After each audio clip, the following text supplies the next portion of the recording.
আপনি বাংলাদেশে বাস করেন, একটা বিয়েও করছেন, আপনার একটা বউ আছে, কিন্তু বউ নিয়ে ভিডিও বানান না। না, এত সভ্য, এত বাংলাদেশে থাকা যাবে না, এটা আপনার অপরাধ। আপনার মনে করেন এই অপরাধের শাস্তিযোগ্য অপরাধ আপনার, ঠিক আছে? আপনি বিয়া করছেন কিন্তু বউ নিয়ে ভিডিও বানাইবেন না। আপনার বউ আছে, এই বউ আপনি মাইসিরে দেখাইবেন না। পারলে বউ নিয়ে মনে করেন যে রাস্তাঘাটে কেক বিক্রি বেচা শুরু করে দেন, তাতে মনে করেন বউ ব্যবসা হইব, কেক ব্যবসা হইব, দুই ব্যবসা একসাথে। এখন এই বাংলাদেশে আপনার এখন যে বাংলাদেশে মনে করেন যে কি করা, টাকা ইনকাম করা কষ্ট, কোনো কষ্টই না। আপনি শুধু কষ্ট করে, হ্যাঁ কষ্টই, প্রথমে আপনার একটু কষ্ট করে নির্লজ্জ হইতে হবে। যে যত পরিমাণে নির্লজ্জ সে মনে করেন তত পরিমাণে টাকা ইনকাম করতেছেন বর্তমানে। এত সভ্য, এত ভদ্র, এত লাভ নেই। আপনি বিয়ে করছেন, বউ ব্যবসা করবেন না। বিয়ে করছেন কিসের জন্য?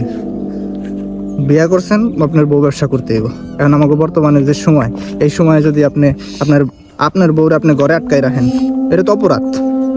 এটা আপনার পুরাপুরি অপরাধ। কারণ আপনার বউরে মাইসিরে দেখাইতে হইব, আপনার বউরে নিয়ে একটা ভিডিও বানাইতে হইব। ভাই, ট্রেন্ডিং ফলো করবেন না? বর্তমানে যেটা ট্রেন্ডে আছে ওটা ফলো করবেন না?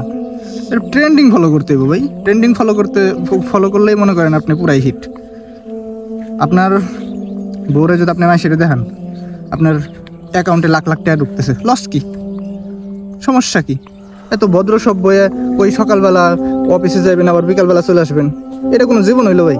ঘরে বসে বউর সাথে নষ্টামের নোংরামি করবেন, আর ওই নষ্টামের নোংরামি ভিডিও করে মাইসিরে দেখাইবেন। সমাধান, সহজ সমাধান। টাকা ইনকাম করা কোনো কষ্টই না। জাস্ট কষ্ট করে একটু নির্লজ্জ হওয়া, একটু নির্লজ্জ হইতে পারলেই টাকা, কোনো বিষয়ই না। শরম ছেড়ে দেন, নির্লজ্জ হয়ে যান, টাকা ইনকাম করেন।